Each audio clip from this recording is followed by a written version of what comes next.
بسم اللہ الرحمن الرحیم۔ ہم دونوں پوری طاقت سے عبد المجید کے کھوکے کی جانب دوڑتے ہوئے جا رہے تھے۔ جو ہی ہم نے درختوں کے جھنڈ کو عبور کرنے کے بعد عبد المجید کے کھوکے کی طرف نظر دوڑائی، ہمیں دو ڈبل ڈور ٹویوٹا گاڑیاں نظر آئیں۔ دونوں سفید کلر کی تھیں اور دونوں کا رخ ڈابیر کی طرف تھا۔ جس وقت ہم نے درختوں کا جھنڈ عبور کیا، اس وقت وہ گاڑیاں اسٹارٹ ہو کر چل پڑی تھیں۔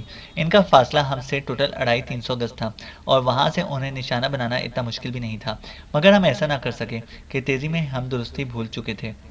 یعنی عبد المجید سے چودھری کے بارے متعلق سن کر ہم اتنے بدحواس ہو گئے تھے کہ ہتھیار لانا ہی بھول گئے تھے۔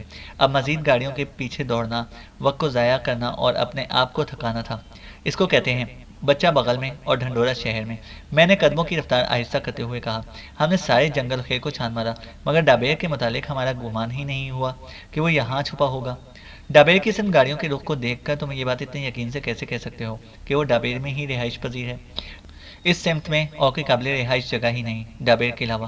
اس وقت مجید خان بھی ہم سے آن ملا۔ بھاگ گئے؟ اس نے آتے ہی افسوس کا اظہار کیا۔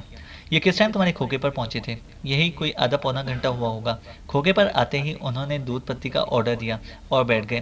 میرے پاس وہاں سے نکلنے کا کوئی بہانہ نہیں تھا۔ مجبوراً میں دودھ پتی بنا کر انہیں پیش کرنے کے بعد ہی وہاں سے رفع حاجت کے بہانے نکل سکا۔ تو نے کیسے پہچانا کہ وہ ہمارا مطلوبہ آدمی ہے؟ ایک تو آپ نے تفصیلاً اس کا حلیہ بتا دیا تھا، دوسرے اس کے ساتھی بار بار اسے چودھری صاحب کہہ کر پکار رہے تھے، اور یہ تو آپ کو بھی پتہ ہوگا کہ اس علاقے میں چودھری نہیں ہوتے۔ سب سے بڑھ کر ان تمام کے پشتو بولنے کا لہجہ بالکل آپ کا سا تھا۔ چونکہ ہمارے علاقے کی پشتو اور آپ کے علاقے کی پشتو میں واضح فرق ہے، اس لیے میں نے آسانی سے اسے پہچان لیا۔ اس دوران ہم کھوکے پر پہنچ گئے تھے۔ وہاں چائے کے کپ کے نیچے پڑا ہوا 50 روپے کا نوٹ ہمارا منہ چڑھا رہا تھا۔ وہ لازمی عجلت میں تھے یا کسی اور وجہ کی بنیاد پر انہوں نے مجید کا انتظار کرنا مناسب نہیں سمجھا تھا اور بل کی رقم کپ کے نیچے رکھ کر چلتے بنے تھے، اور یہ اتفاق چودھری اکبر کی زندگی میں اضافے کا باعث بن گیا تھا۔ ویسے جانو تمہیں شرم کرنی چاہیے۔ امجد ایک چارپائی پر بیٹھ کر تکیہ گود میں لیتے ہوئے بولا، اتنے بڑے کمانڈو بنے پھرتے ہو اور دشمن کے پیچھے جاتے وقت ہتھیار گھر چھوڑ آئے، تو کون سا ساتھ لے آیا تھا؟ میں نے تو تجھے خالی ہاتھ بھاگتے دیکھ کر سوچا تھا کہ شاید خالی ہاتھ جانا ہے۔ کیوں؟ تم ننھے بچے ہو نا جو میرے نقش قدم پر چلو گے؟ تم ملک ہو یار، اور تیرا حکم ماننا میرا فرض ہے۔ میں نے کب حکم دیا تھا کہ ہتھیار چھوڑاؤ؟ ہر حکم دیا تو نہیں جاتا، ملازم تو بس آنکھوں کو دیکھ کر چلتا ہے۔ اچھا اب یہ فضول بکواس چھوڑو اور ڈابیر جانے کا سوچو۔ تو ڈابیر جانا کون سا مشکل کام ہے؟ وہ سنجیدہ ہو گیا۔ ویسے بھی باسم خان کے آدمی کون سا ہمیں شکل سے پہچانتے ہیں کہ اپنے آدمیوں کا بدلہ لے لیں گے؟ نہیں، ان سے تو خیر کوئی خطرہ نہیں۔ یوں بھی اس بات کو مہینے سے زیادہ عرصہ ہو چکا ہے، اور اب تو ہیبت خان اور باسم خان کا قائم مقام شاید ان کے قاتلوں کی تلاش پر مٹی ڈال چکا ہوگا۔ شاید ایسا نہ ہو، امجد نے کہا۔ ہو سکتا ہے کہ وہ اب تک قاتلوں کی تلاش میں ہوں۔ بہرحال یہ ان کا درد سر ہے، ہم پر اس کا کوئی اثر نہیں پڑتا۔ تو پھر کیا خیال ہے، آج ہی چلیں؟ نیکی اور پوچھ اس نے میری تائید کی۔ چلو اٹھو پھر، میں نے کھڑے ہوتے ہوئے کہا، اور وہ بھی میرے ساتھ کھڑا ہو گیا۔ کہاں چل دیے؟ مجید جو ہاتھوں میں چائے پکڑے ہماری جانب بڑھ رہا تھا پوچھنے لگا۔ چائے تو پیتے جاؤ۔ چائے کا ٹائم نہیں۔ ہم لمبے قدموں سے گھر کی جانب چل پڑے، اور پھر تھوڑی دیر بعد ہم ٹویوٹا ہائیس میں بیٹھے ڈابیر کی جانب رواں دواں تھے۔ مجید خان نے ہمارے ساتھ آنے کی بہت کوشش کی تھی، مگر اسے ہم سعدیہ کی حفاظت اور خیال رکھنے کی تاکید کرتے ہوئے وہیں چھوڑ آئے تھے۔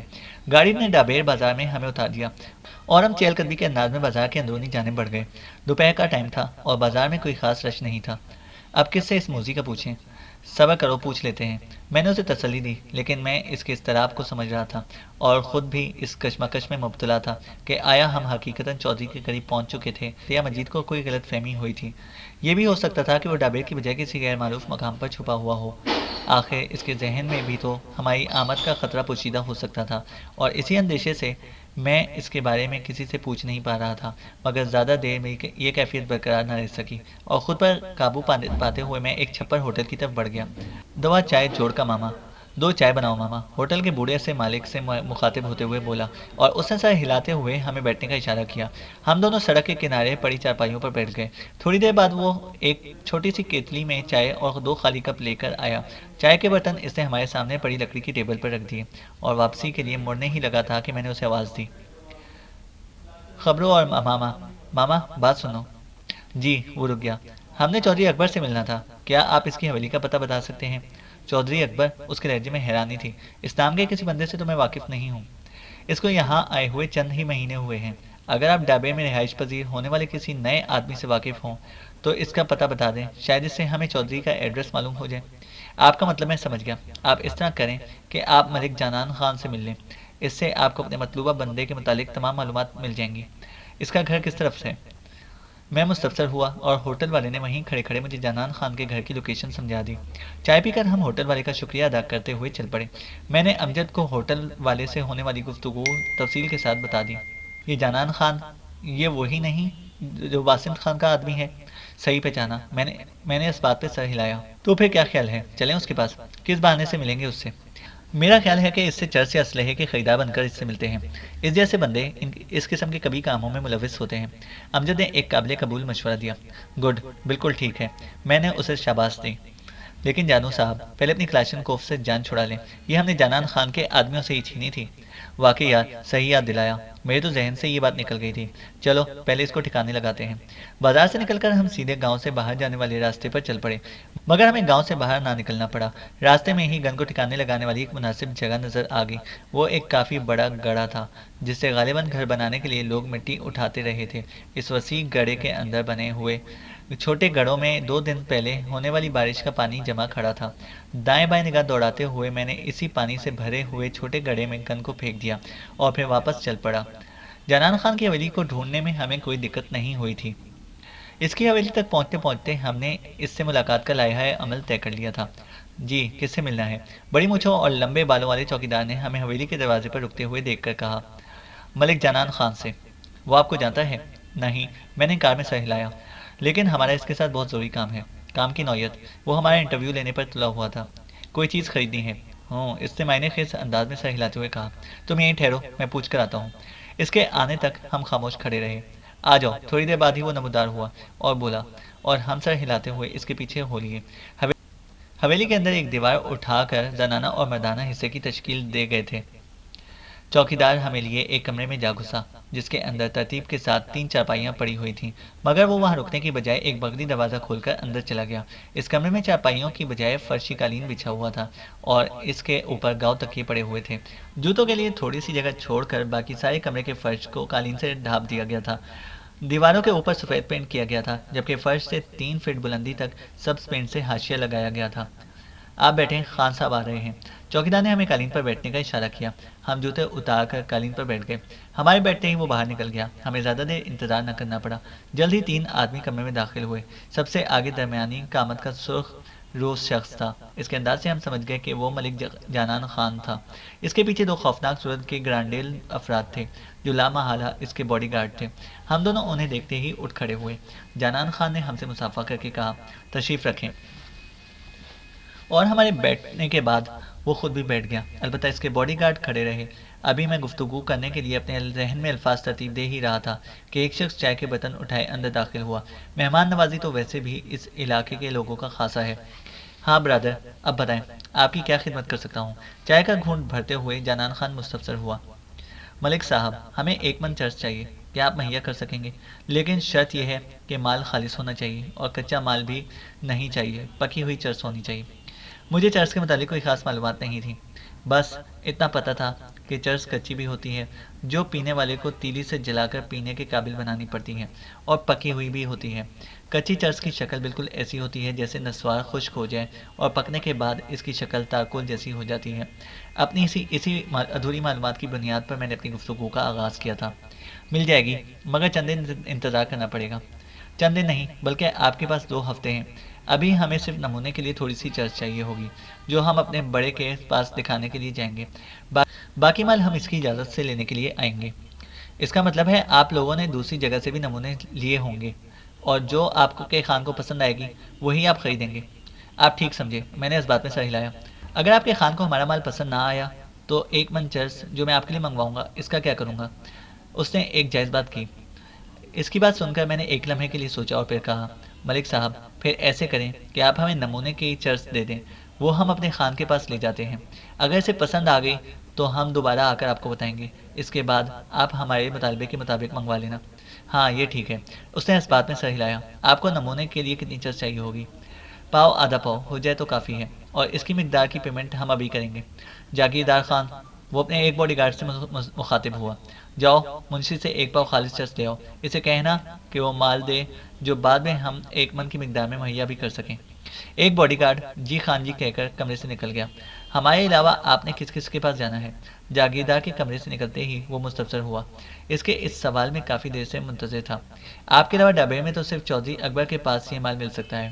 اس کے علاوہ بھی اگر کوئی ایسا آدمی ہے یہاں تو اس کے متعلق آپ ہماری رہنمائی کر دیں، بڑی مہربانی ہوگی۔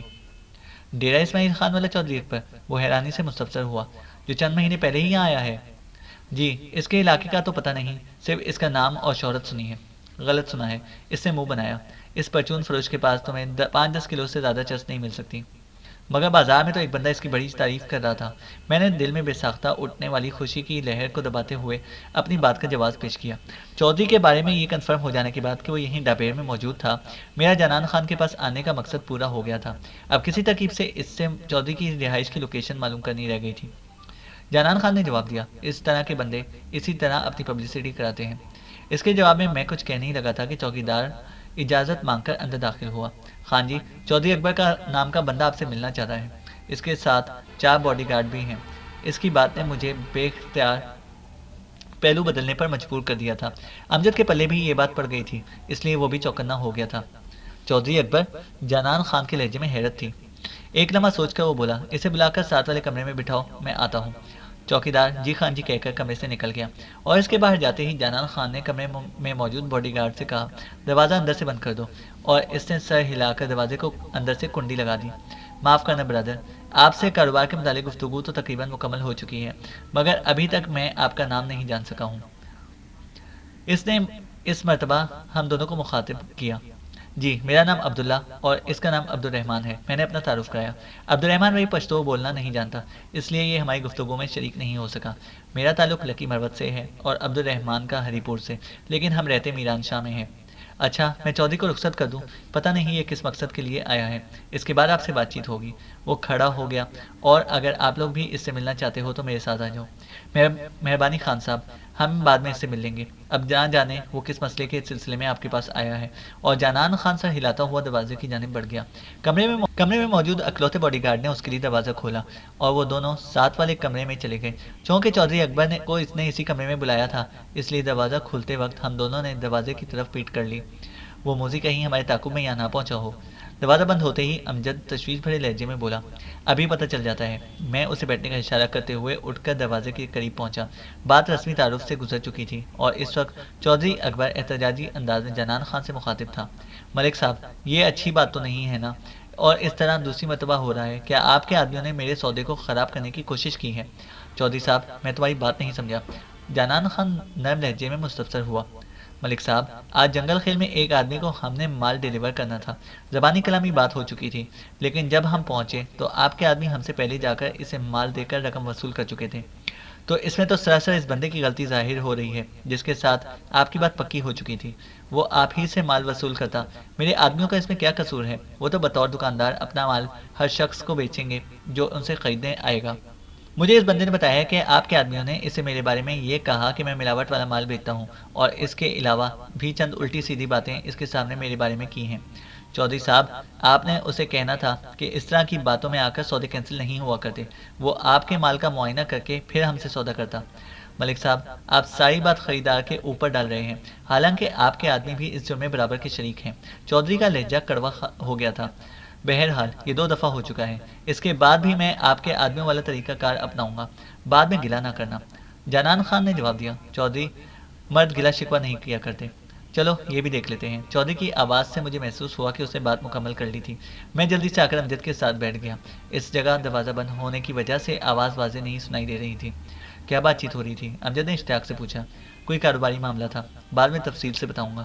ویسے جانو، ابھی موقع تھا کہ ہم ہلا بول کر چودھری کو قابو کر لیتے۔ بے وقوف، وہ جانان خان کے گھر آیا ہوا ہے، اور تجھے پتہ ہونا چاہیے کہ اپنے گھر آئے دشمن کی بھی حفاظت میں یہ لوگ جان تک قربان کر دیتے ہیں۔ تم خواہ مخواہ جانان خان کے ساتھ دشمنی کی داغ پیل کیوں ڈالنا چاہتے ہو؟ سوری، مجھے خیال نہیں رہا۔ میں جواباً کچھ کہنے لگا تھا کہ جانان خان دروازہ کھول کر اندر داخل ہوا، اور میں نے اپنا ارادہ ملتوی کر دیا۔ اس کے پیچھے اس کے دونوں باڈی گارڈ بھی اندر داخل ہوئے۔ جانان خان اپنی جگہ پر بیٹھ گیا۔ جاگیردار بھائی، صاحب کو مال چیک کراؤ۔